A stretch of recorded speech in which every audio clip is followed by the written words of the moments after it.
So hello friends, that's another introduction to a new feature of version 6. It's what we call a single frequency therapy panel. So for this you go to evaluation and then individual selection and then down to single frequency module.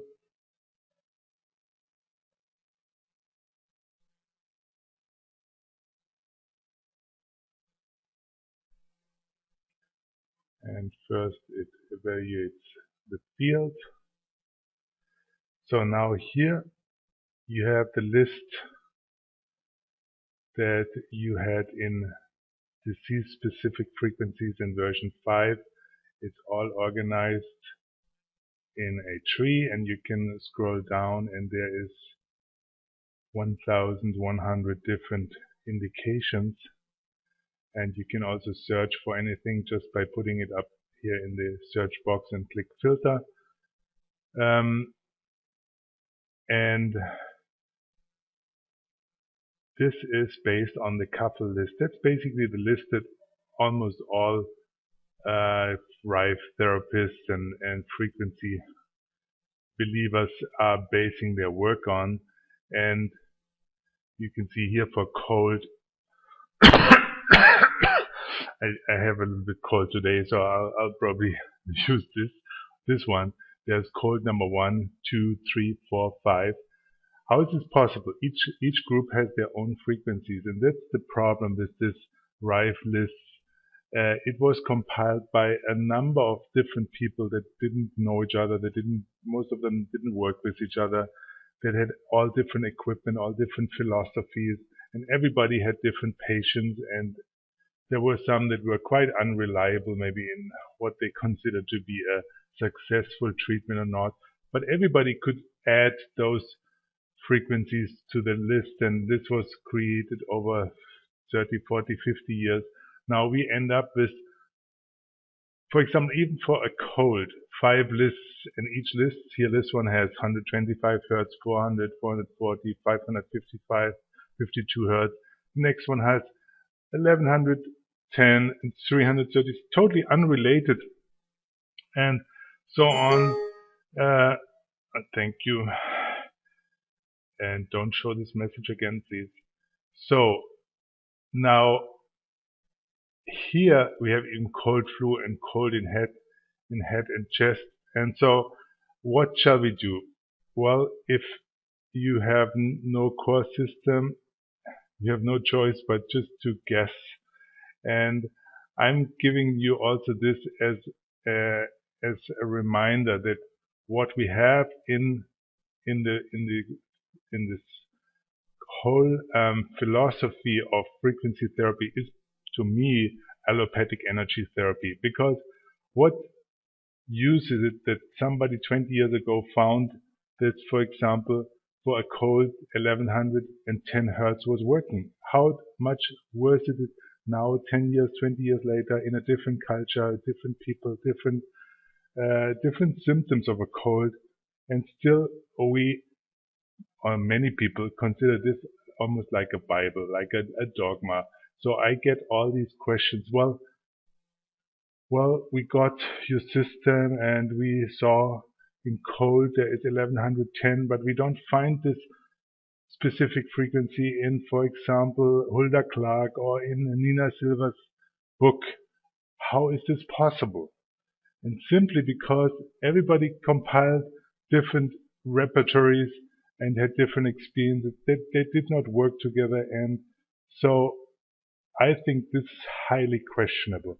But most people, because of the left brain, of course it appeals, numbers are appealing to the left brain, they consider this to be authority and something to hold on to. So again, we cannot change this, but we can improve on this philosophy. So now what we can do with this version 6, and if you have a core health integrator, then you get this part of the software for free. And let's say you have somebody with a cold, and of course you take all of them, yeah, And even let's take cold in flu and cold in head and chest also, and run those frequencies. See now, and this is a very sophisticated interface. I think the biggest and the most sophisticated one I know. And it has also the possibility to scan for resonant settings.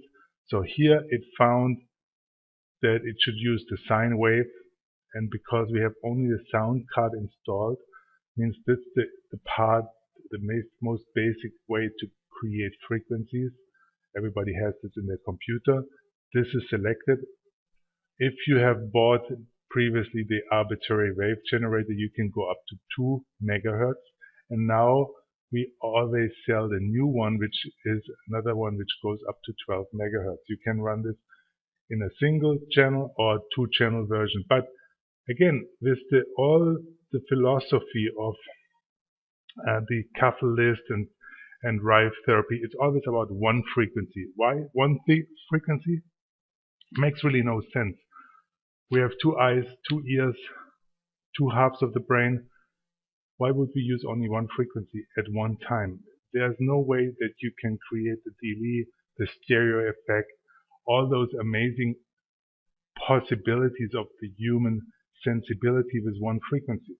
But again, this is 50 years of tradition. You can do it here. Now I show you, you just would select 60 minutes as a suggested time of treatment. Let's do 1 minute. That's not too long, and let's hear this also, and let's start it. Okay, now you can hear the frequency being generated, and here it shows when the next one is being generated here, and again on both channels, of course, the same frequency. No dealing possible. That's what you can do with the full core system.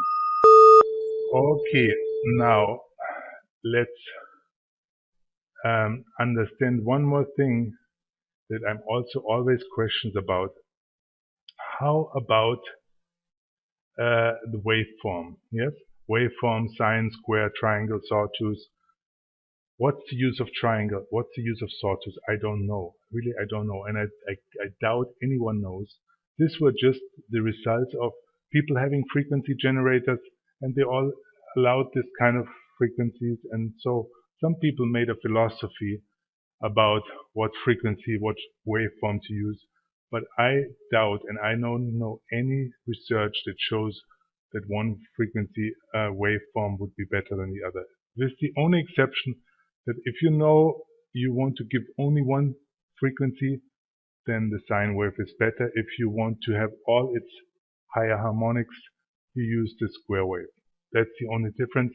If anyone has research where they have found that for some diseases one waveform is better than the other, please let me know. I don't know of anyone. The same is with Hulda Clark religion, that she says you should always use a positive offset. So everything should be in the positive, the whole waveform, because only this works for eradicating disease, eradicating viruses, bacteria. First of all, that's not my philosophy. I'm not there for killing little parasites.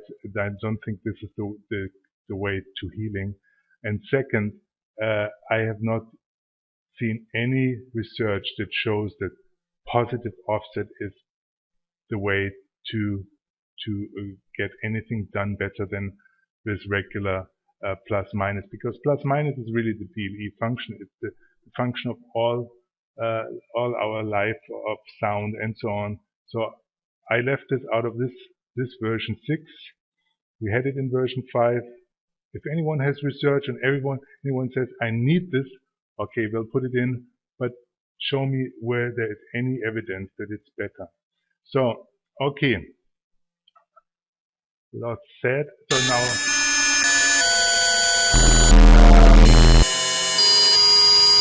now where's this coming from? This is coming from our new communication, but I'll show this next time. So let's go here again to this panel, and what you can do if you have the whole system, the core system, then it really gets exciting. You can then actually use the core algorithm and do an evaluation of which one of those cold frequencies is actually showing a higher resonance. So again, you select all of them and then you click evaluate. It's so easy, and behind there's a lot of things going on. And you see here, this is what the core system found, 712 as the number one. And this is giving 100%, the rest is very small. So this is for me the frequency I would use if I want to get the best out of both worlds. If I want to use experience and anecdotal evidence to combine with the requirements of the moment. Really, it's combining left brain, it's evidence, it's logic, it's experience, combining with the right brain. This is what the core algorithm is based on. And then combining both and doing a statistical analysis. And here you come up with 712 for a cold. And then you can treat with this the health integrator. Now, here you just plug it into the headphone output, and then you can transform 712 Hertz into sound, electricity, magnetism, light, LED light, plasma light, laser light. I mean, what more can you wish for? And this is very exciting addition. And the part, the couple list is the past, but here we have something that doesn't throw out the past, but it combines the old and the new in one system. So stay tuned, and I hope this was giving you some new ideas, and goodbye for then.